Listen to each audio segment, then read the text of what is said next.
Muchas gracias, muy buenas tardes. Primero que todo, les queremos agradecer a nombre de Flaxo Lab y de Carta Magna Digital la posibilidad de poder participar en esta comisión. Muchas gracias por eso. Mi nombre es Gonzalo Guzmán Roland, yo soy coordinador de Carta Magna Digital y junto a Rodrigo Ramírez Pino, director de Carta Magna, y Lorena Donoso Barca, asesora teórica, les queremos exponer algunos de los puntos necesarios para hablar en términos de materia digital. Por favor. Bien, les comento, la Facultad de Ciencias Sociales, Facultad Latinoamericana de Ciencias Sociales, se ha caracterizado por su trabajo en la investigación académica y en un momento como este, donde es necesario redactar una nueva Carta Magna en periodo de democracia con la participación y paridad de género, no puede ser la excepción, ¿cierto?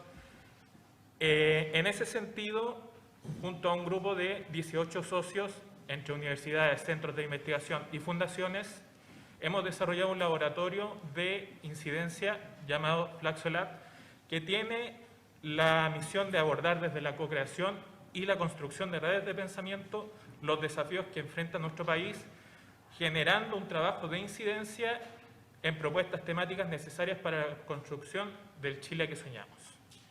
Dentro de este laboratorio pueden encontrar 4 programas de trabajo relevantes. El primero, Contrato Sexual en la Constituyente, que aborda temas de incidencia de género. Luego, Incidencia de Mayores en la Carta Magna Constitucional, ¿cierto?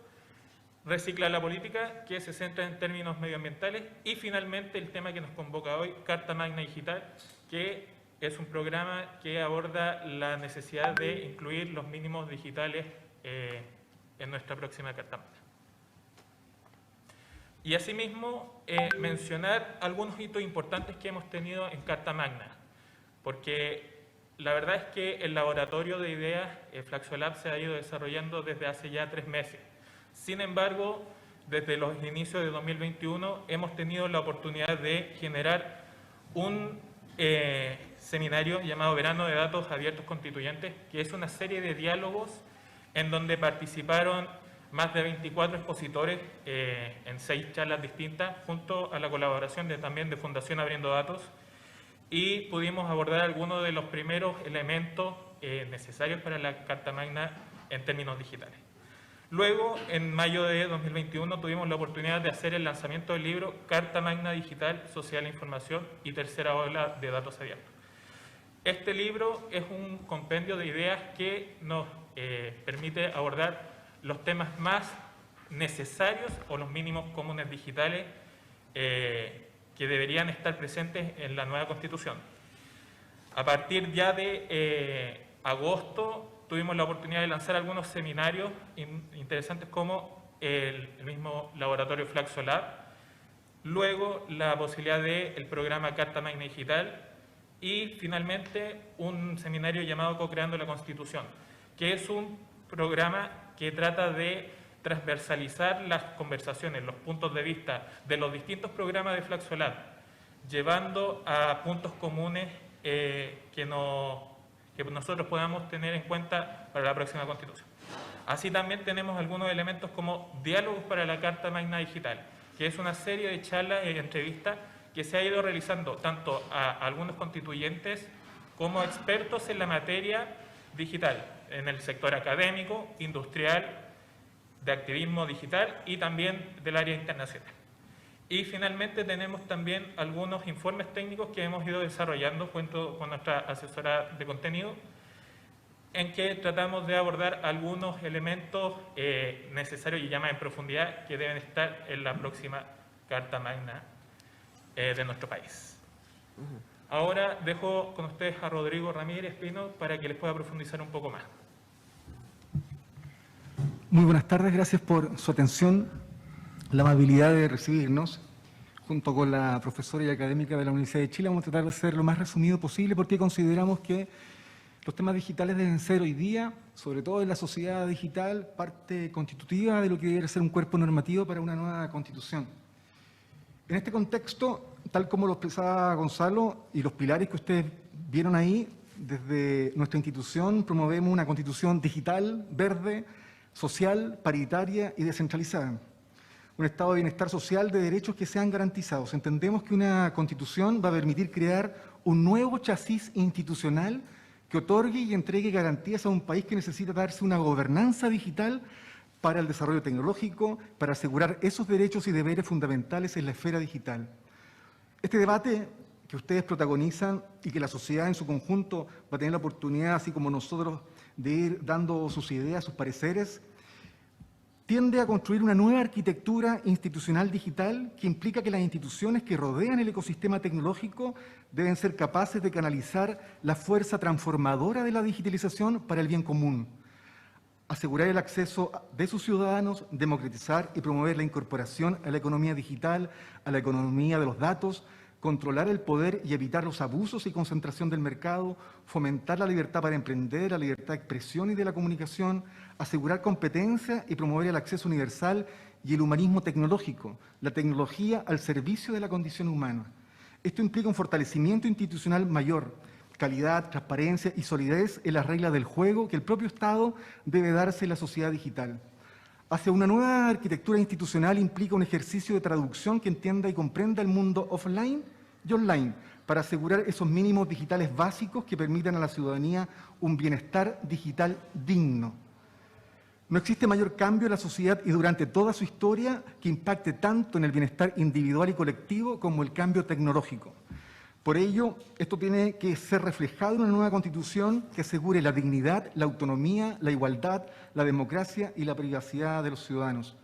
Los derechos digitales en realidad son los derechos humanos y los derechos fundamentales que tenemos garantizados, los que deben ser aplicados al mundo digital. Para ello debemos hacer un necesario ejercicio de interpretación y de relectura. Esa aproximación es cada vez menos sencilla. En un ambiente diverso y desigual, las casuísticas van recreando más particularidades. Aún no sabemos si las personas están en condiciones de entender, afirmar y confirmar cuando esa noción de derecho es afectado. Ya per se es complejo entender la tecnología y si a eso le sumamos que a nivel de marco legal, de su jurisprudencia y de las atribuciones institucionales, tampoco se comprende totalmente. Este es un ejercicio que en la actual legislatura no estaba ausente en su discusión. Ya del año 2016, el tema de Internet como un derecho fue parte de un proyecto de ley que aún está en primer trámite constitucional. Eso fue el año 2016. El 2018, por ejemplo, la expresidenta Bachelet enviaba al Congreso un proyecto de ley donde Internet era un servicio público de telecomunicaciones, en fin. En este documento, Carta Magna Digital, no promueve una superinflación de derechos. Esa palabra se la robé a mi profesora. Ni la sobreregulación normativa, sino que por el contrario. Algunas temáticas que abordan este texto, sobre todo que es pertinente para esta discusión, que tiene que ver con el acceso universal, donde todas las chilenas y chilenos tendrían la misma oportunidad de participar en el mundo digital y las herramientas necesarias para hacerlo, incluido el acceso, la conectividad significativa, la alfabetización y las habilidades, desde la libertad reconocida por la Declaración de Naciones Unidas, para garantizar la dignidad humana, asegurar la identidad en el entorno digital, que no puede ser manipulada, controlada, suplantada, la protección de los datos personales, en tanto su licitud, transparencia, integridad, confidencialidad, el derecho a la igualdad, a la no discriminación, la perspectiva de género en la transformación digital, asegurar la ausencia de sesgo de géneros en datos y el algoritmo usado, una sociedad más accesible, el servicio universal de las comunicaciones, enfrentar las brechas territoriales de género, económicas, sociales, territoriales, de edad y de discapacidad, la protección a los menores de edad, pero también a las personas mayores, en tanto a su personalidad, dignidad, derechos fundamentales, intimidad, honor y propia imagen, los sistemas de seguridad, ciberseguridad, el derecho a no ser localizado o perfilado, las reducciones de brechas de acceso, fomentar la ciudadanía digital y la participación en el espacio público, el derecho a la neutralidad de red, a la libertad de expresión, de información, el derecho a la educación digital, el derecho a la comunicación en su relación con la administración pública y el Estado, en fin, la libertad de creación y acceso a la cultura de los entornos digitales, los desafíos ante la inteligencia artificial, en tanto dignidad, bien común, transparencia, trazabilidad, supervisión humana, gobernanza, el derecho ante las neurotecnologías y la confianza digital, el uso ético de los datos. En fin, ahí hay una suerte de varias aproximaciones que nosotros esperamos, y la profesora va a poner la pelota al piso, de cómo debiera ser una aproximación en términos de una nueva arquitectura que permita al país prepararse ante los desafíos de la sociedad digital. Muchas gracias. Voy a tratar de ser breve también. El enfoque que hemos tenido nosotros es efectivamente desde los derechos fundamentales que están reconocidos en los tratados de derechos internacionales y un análisis de nuestra Constitución e identificación de los déficits frente al nuevo estadio social. En el fondo es eso. Así como en la sociedad industrial requirió ajustar derechos, cuando cambió desde la sociedad agrícola a la industrial, requirió ajustar. Las generaciones de derechos lo que han hecho es ir construyendo y deconstruyendo los derechos de acuerdo a los desafíos que le impone el entorno que le toca vivir, ¿no? Y en ese contexto lo que pensamos nosotros es que revisando los derechos tenemos dos déficits esenciales que hemos tratado de enfrentar. En primer lugar, la Constitución de 1980, si bien reconoce los derechos internacionalmente reconocidos, le hace recortes. Y esos recortes han impactado sustancialmente en el desarrollo de las personas, en el desarrollo de la democracia y en general en el desarrollo humano. Eso de una parte. En segundo lugar, los tratados de derechos fundamentales contienen reglas transversales, universales y atemporales, y los protocolos facultativos han ido adaptándolo a las necesidades de las épocas. Entonces, no todo está en los tratados. Entonces, ahí también tenemos que ver el ajuste necesario. Si pudiéramos pasar a la siguiente, por favor. Fíjense ustedes que aquí les trajimos algunos datos que son de la Encuesta Nacional de Telecomunicaciones. El tema es que, por ejemplo, la Constitución garantiza el secreto de las comunicaciones, pero no garantiza el acceso a las comunicaciones. Y ese es un déficit respecto de los tratados internacionales de derechos humanos, en donde, por ejemplo, la OIT reconoció hace mucho rato el acceso universal a las telecomunicaciones como un derecho fundamental.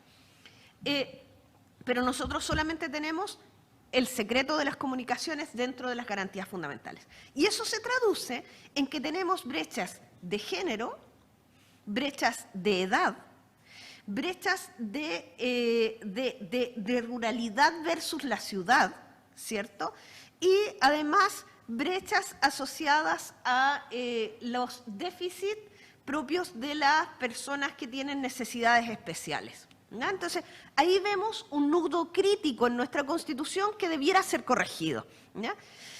Por ejemplo, fíjense ustedes que solamente la mitad de los adultos mayores en los hogares donde hay solo adultos mayores tienen acceso a Internet.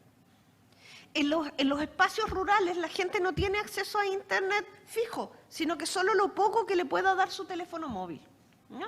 Y eso se deriva de una norma constitucional que no consagra el acceso a las comunicaciones como un derecho fundamental, el acceso y servicio universal a las comunicaciones, que se ha solventado en parte a través de la Ley de Telecomunicaciones, pero que creemos nosotros que la Constitución debe contribuir, ¿ya?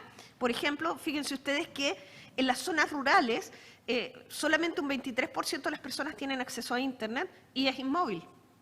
Por tanto, no pueden teletrabajar, no pueden teleeducarse, no pueden asistir al doctor por telemedicina y la conexión tampoco es funcional.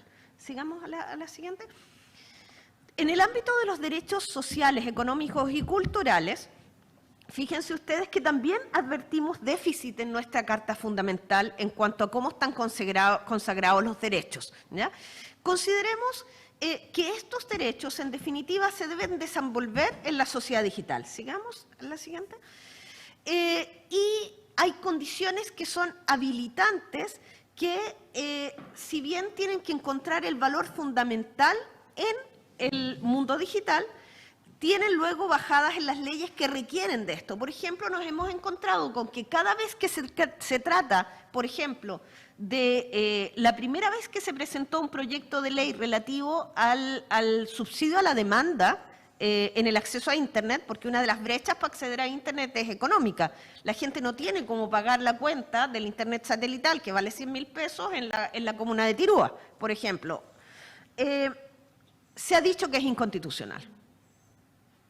que es inconstitucional porque la Constitución garantiza el libre mercado y que generar cualquiera de estos incentivos implicaría una distorsión y que por tanto es inconstitucional, ¿ya? Entonces, ¿qué pasa? Hay los derechos o la comprensión de las medidas habilitantes en la Constitución que garantice esto son esenciales para los efectos de generar el acceso equitativo a los beneficios de la sociedad de información, ¿ya? Hay un tema de educación. Nuestra Constitución garantiza la libertad de educación, o sea, en el fondo yo tengo derecho a educar a mis hijos donde yo quiera, sin embargo, lamentablemente es el colegio que yo pueda pagar. Y en los planes de educación no hay formación en materia digital. No hay formación, no está en los planes de formación que los niños aprendan a programar, por ejemplo. Y eso los genera un analfabetismo digital. Entonces, ahí hay un tema de garantizar el acceso equitativo a las competencias digitales que permitan enfrentar a las personas la nueva sociedad. La capacidad económica para acceder a servicios funcionales, lo que les decía respecto del acceso a Internet y la posibilidad de que tenga la norma constitucional una posibilidad de generar este remedio. Y lo otro es las necesidades especiales y la vulnerabilidad de los derechos al acceso. ¿Qué pasa con las personas con necesidades especiales? ¿Ya? Sigamos a la siguiente. Ahora, si pensamos que vamos a proyectar al ser humano, y esta Constitución tiene la relevancia de que es una Constitución escrita en democracia y en la sociedad de la información. O sea, este proceso está siendo mirado a nivel internacional porque somos una Constitución que se escribe en la sociedad de la información, en una nueva era, para la nueva era. Y en ese sentido, a la siguiente, y en ese sentido queremos llamar la atención en que la mirada de los derechos que tenemos en nuestro catálogo, que reconoce los derechos internacionales, los miremos con los ojos del futuro. Y veamos a qué desafíos se van a ver enfrentados los derechos fundamentales en esta materia, ¿no? Por ejemplo, el derecho a la vida y la integridad física y psíquica, que está en el 19, número 1, se acaba de aprobar una reforma constitucional que dice la ciencia y la tecnología estará al servicio de las personas. Y eso es esencial, porque o si no, la ciencia y tecnología avanza con su propio canon ético, que es rupturista, o sea, en el fondo avanzar más y más, sin tener en consideración el centralismo de la persona humana.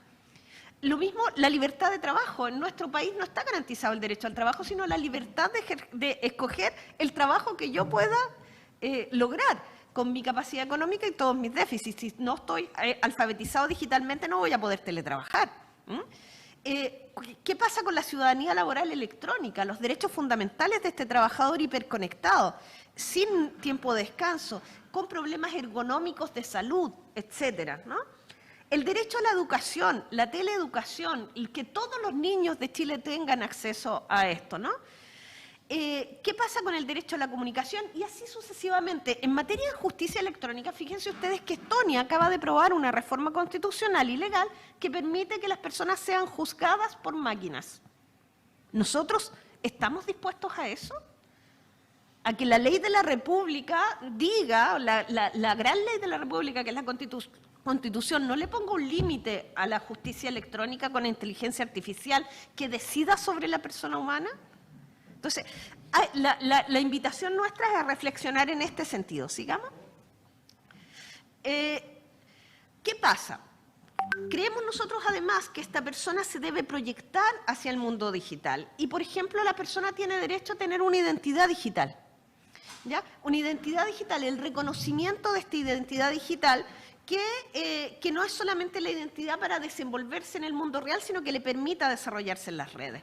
En materia de acceso a la justicia ya tenemos un avance, sin embargo, en el capítulo relativo a la justicia tenemos que también hacer algo, ¿no? Los derechos de los consumidores, etcétera. Sigamos más adelante. Fíjense ustedes que en materia de protección de datos personales existe un convenio madre, que es el convenio 108 de la Unión Europea, que está abierto a la suscripción de distintos países.